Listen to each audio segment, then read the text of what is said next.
something awesome happened today. Now, generally speaking, this is the fire and brimstone bit, and don't worry, I've got plenty of that in a second. But something amazing happened today.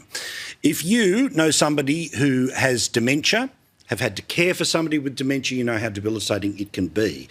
And the predictions are that there is going to be an awful lot more dementia cases in Australia. The top line is all people. The middle two lines, or the bottom two lines, I should say, that's the male and female. Add them together and you see that number. It only keeps going higher. And Alzheimer's makes up about 70% of all dementia cases in Australia. And sadly now dementia is the number one cause of death in Australia. It's above heart disease, it's above respiratory diseases, it's above stroke, and it's above cancers that are sort of above the shoulders. Well, today we have learnt that there is a possibility of being able to get the first signs of Alzheimer's 20 years earlier than previously we would have been able to see it. Apparently it is all to do with a blood test, and while generally speaking you always have to take major medical things with the slight grain of salt, there was the full support today of the Health Minister, and it seems to be a very significant innovation, and a conversation was having with my mate Tom Connell to explain what this is. So if, like me, we all want to make sure that the difficulties of that condition can be minimised, that things can be dealt with as soon as possible, well then, yeah, today was a very big day.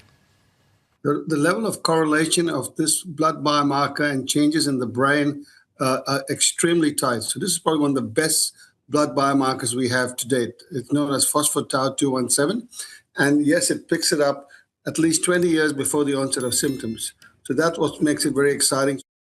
That's extraordinary. Obviously, talk to your local doctor who will be able to lead you in the path of how all of this works. But again, how big a game changer is this? Why is it worth leading the show with? Well, I'll let the good doctor explain. So we can intervene early, not just with drugs that we know that are currently available that modify the amyloid in the brain and reduce it markedly, but also with lifestyle interventions. So this is a great step forward. Now, this is spectacular news. It's massive news. It will change the lives and the quality of life of hundreds of thousands of Australians and potentially millions more into the future. So strength and love to everyone who is dealing with it right now, either as a carer or somebody who is dealing with it inside their own body. And again, I hope this is everything that it appears to be, but it is a very good day for those who would like us to eventually get to a better place when it comes to something that is now the number one killer in Australia. Now, back to politics, back to what you expect. All right, now, the Prime Minister, and I have been saying all this week, is, of course, unsurprisingly trying to have it both ways while pretending to care about cost of living and at any chance to say it as many times as he can. Cost of living relief. Cost of living. His government, he has made the decision to increase petrol taxes. Now, remember, it was a wonderful gift to all of Australia that they were going to halve the amount of petrol tax that they take. And I mentioned it every night because now that it is disappearing, there should be some consequences. Supposedly, this was to help everyone with cost of living. Cost of living is still a significant problem. The cost of fuel might be slightly less than where it was at the start of the war, but it still ain't anywhere where it was a few years ago. And we're even hearing some predictions before they remove this tax that the price of fuel is about to go up because of all of the events that are taking place in the Middle East right now. Well, I think there should be a consequence here. If a government gets the praise for the help, then they have to cop the kick in the backside when the help disappears. But today, in and about, was the Finance Minister. She was the one left to carry the can. And when asked about the decision and why, from this weekend, it disappears. From Monday, it's back to 52 cents a litre plus GST. A person who drives around in a car with a driver which has fuel in it, paid for by you and me via a fuel card, well, this is what she serves up. So the decision around reducing the fuel excise was a temporary decision. It was taken initially when those prices for petrol in particular really skyrocketed after following the outbreak of war in the Middle East. That support was always intended to be temporary assistance whilst petrol was high. Right, Picture this. Scientists have just found a way to spot Alzheimer's disease 20 years before it even shows up. 20 years! That is not a typo, and that is not science fiction. That is happening right now in this country, while our government simultaneously proves it cannot manage a fuel bill for 20 weeks. Stick with me, because this one is a roller coaster.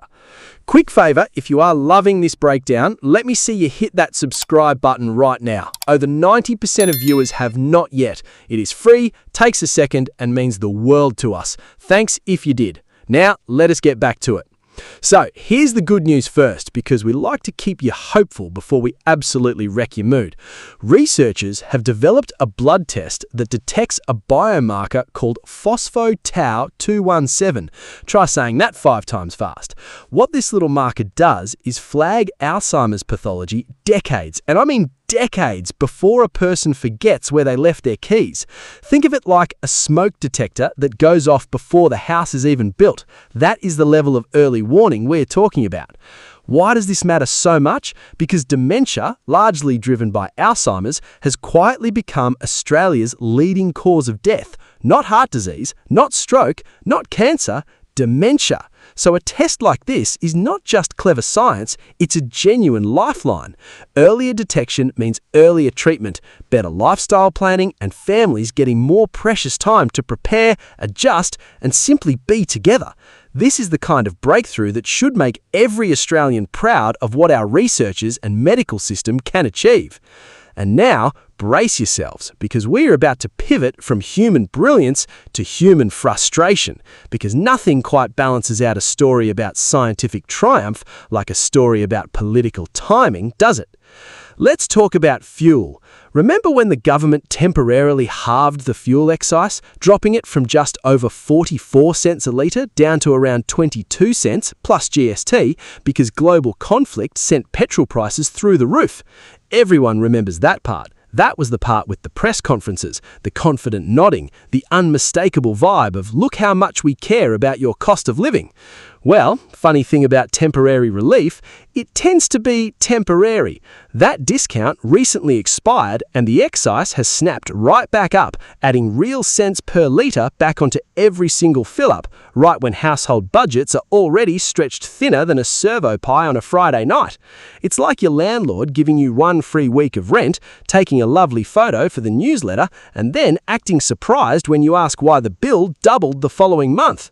Here's the accountability question nobody in Canberra seems keen to answer. If a government is happy to take the credit when prices drop, surely it has to accept the criticism when prices climb straight back up under its own policy decision. You can't claim the applause and dodge the boos. That's not leadership, that's stage management. And to be fair, because we always try to be fair around here, the government's defence is that this relief was always framed as temporary, tied specifically to the Middle East-driven price shock, not a permanent fixture. That is a reasonable technical argument, but reasonable technical arguments don't fill up your tank, and they certainly don't explain why cost of living gets mentioned in every single press release, yet the policy response keeps expiring at the most inconvenient possible moment for everyday Australians. So, here's the real story tonight, and it's bigger than potholes or petrol prices. On one hand, we've got Australian science reaching 20 years into the future to save lives before symptoms even begin. On the other hand, we've got Australian policy that can't reliably plan 20 weeks ahead without pulling the rug out from under families already doing it tough. One of these systems is thinking generations ahead. The other one seems to be thinking about the next news cycle. That contrast matters because progress isn't just about what we discover, it's about how fairly and consistently we act on it. A brilliant blood test means very little if the broader system around it, healthcare funding, cost of living support, long-term planning, is inconsistent and reactive.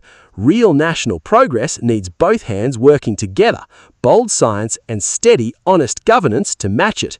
So, next time you hear a headline about a medical miracle in the same week as a quiet little tax hike, ask yourself the question this segment is really getting at. What kind of future is Australia actually choosing, one policy decision at a time? Thanks so much for watching. We'll catch you in the next one. Please don't forget to leave your thoughts in the comments below.